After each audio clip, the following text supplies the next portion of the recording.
power is not in reacting emotionally, but in responding with clarity and calm. When we are provoked, tested, or challenged, especially in public or high-pressure situations, our instinct often leans toward immediate reaction. That reaction is typically fueled by emotion, anger, frustration, pride, or fear. It is in that moment we stand at a fork in the road. One path leads us toward the reactionary outburst, the emotional explosion, the quick comeback that might satisfy our ego temporarily, but offers no deeper strength. The other path leads toward stillness, toward awareness, and toward deliberate clarity.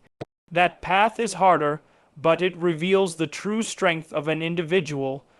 To resist the urge to react impulsively is to master the self, because in mastering the self, we do not give our power away to the emotion of the moment. This discipline is rarely taught and even more rarely practiced, but every great teacher, monk, warrior, or wise leader across history shares this quality, the ability to remain unmoved while everything around them stirs into motion. The chaos of provocation is an external fire, but if there is no dry wood within you, nothing inside you will burn, and that is what it means to respond rather than react. Emotional reactions are often unconscious. They arise before we even process what was said or done. But clarity only comes from conscious awareness, from listening without letting the words pierce your core, from seeing the situation not just as an attack, but as a lesson, a moment to embody the values you claim to live by. In such a state, the calmness of your response is not weakness. It is not passivity. It is measured strength. To look someone in the eye who seeks to discredit, provoke, or mock you, and to meet them not with fury, but with understanding, that is control. That is command, that is dignity, and in that moment you take the higher ground not by being silent, but by choosing your words with precision and intention, words that are not meant to hurt, but to awaken, not designed to defeat, but to reflect truth. That is the nature of clear and calm power. Think of water. Water does not resist, it flows, but when it is still, it reflects perfectly. In the same way, when the mind is still, your words reflect your inner reality. A disturbed mind sends ripples into every direction, but a calm mind carries weight without needing volume. That is why people who are deeply centered do not shout. They don't need to. Their presence speaks. Their restraint amplifies their power, because what you withhold has as much force as what you express. This was demonstrated clearly in the speech we are discussing. It was not the aggression that made it powerful. It was the restraint, the refusal to be drawn into emotional reaction, the understanding that truth does not need to be shouted to be felt. That clarity, when spoken from a grounded place, cannot be denied. Even if the other person disagrees, even if the world misinterprets it, the one who speaks from clarity has already won, not against someone else, but over themselves, and this inner victory is the foundation of all outer strength. Let us not confuse noise for strength. We live in an age where volume often takes precedence over wisdom, where immediate outrage overshadows long-term clarity, but just because something is loud does not mean it is right. Just because something stirs emotion does not mean it holds truth.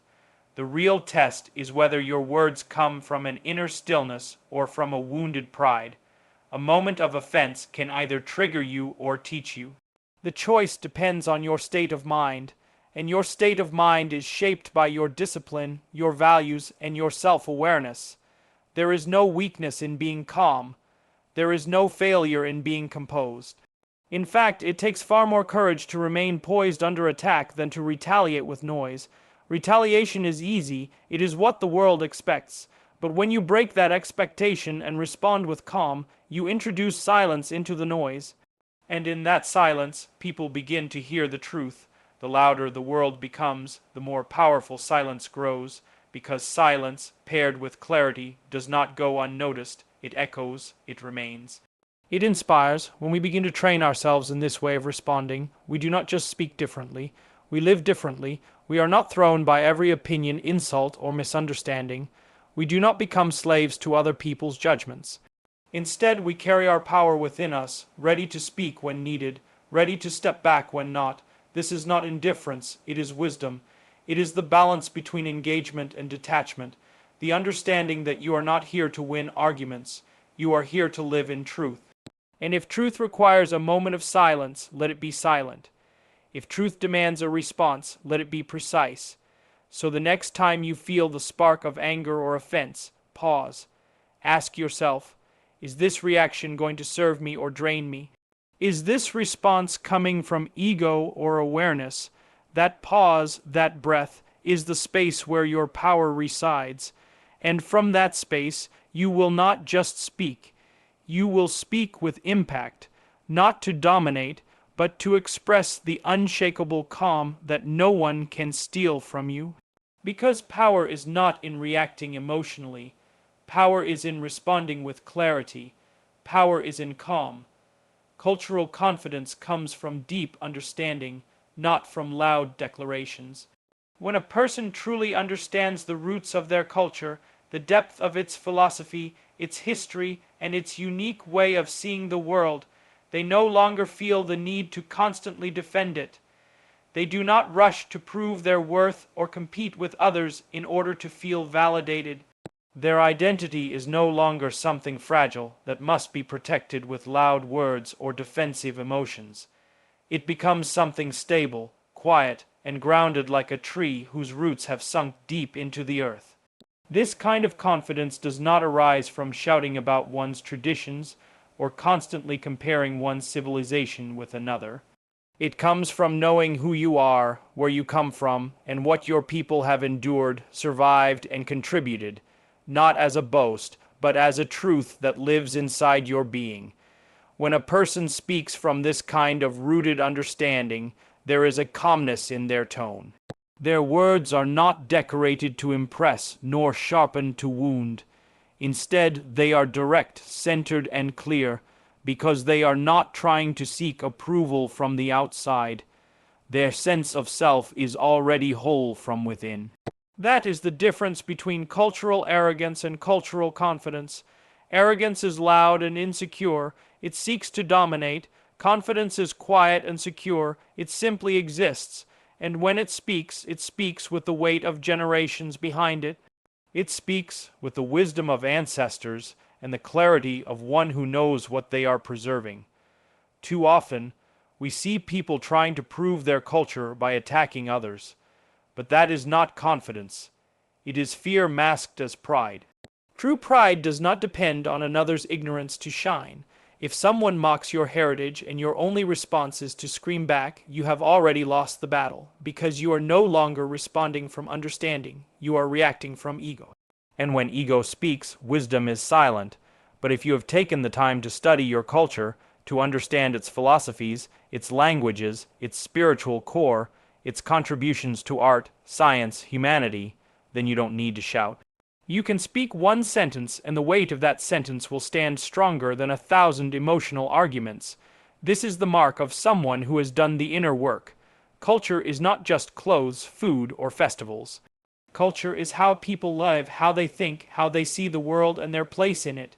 Culture is in the values we uphold, in the stories we tell our children, in the rituals we perform not out of superstition, but out of reverence for something higher than ourselves. And to understand your culture means you begin to understand yourself. You begin to walk differently, speak differently, act with a sense of purpose and alignment. You don't need to carry your identity like a banner in every room you enter.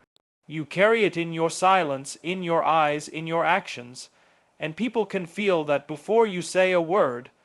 This is why when someone like Jaishankar speaks, it resonates, because he does not simply speak for himself. He speaks with the awareness of centuries of wisdom. His words are not emotional punches.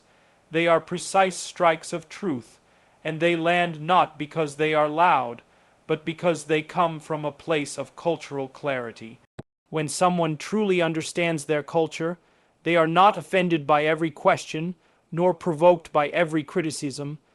They understand that ignorance often wears the mask of arrogance, and they choose not to match that ignorance with more ignorance. Instead, they offer clarity, and clarity disarms more effectively than confrontation ever could. Imagine a tree standing in a storm. A tree with shallow roots will be shaken, possibly even broken, but a tree with deep roots remains still, no matter how strong the wind blows. Culture is like those roots. If your connection to it is shallow, you will constantly feel threatened by outside forces. But if your roots are deep, you will not be moved. The wind may blow, the questions may come, the provocations may rise, but you remain grounded. Because you are not reacting to protect something weak, you are responding from something strong. This kind of cultural confidence also brings with it humility, because the deeper you study your own tradition, the more you realize how vast it is, how much there is to learn. And in that realization, you also begin to respect other cultures, not because you agree with everything, but because you recognize that each civilization has walked its own journey. Confidence and humility are not opposites. They are twins born of understanding. You do not need to belittle someone else's heritage to honor your own. When you know the value of your roots, you become secure enough to appreciate difference without feeling threatened by it. This is the lesson that many forget. In a global world, your culture must not become a shield to separate you from others. It must become a light to help you walk your path with dignity. And when you meet others who walk a different path, you do not need to clash. You simply stand tall and let your roots speak for themselves. You answer questions not to win, but to illuminate. You share not to prove, but to uplift. And in doing so, you embody the quiet power that only deep understanding can provide. So the goal is not to raise louder voices, but to raise deeper minds, not to train ourselves in emotional responses, but to educate ourselves in the depth of what we represent. Only then will we speak with the kind of strength that lasts beyond the moment. Only then will we rise above reaction and into the realm of timeless influence, because in the end it is not noise that shapes the future, it is clarity, and clarity is born from the still, silent depths of understanding. That is where cultural confidence begins.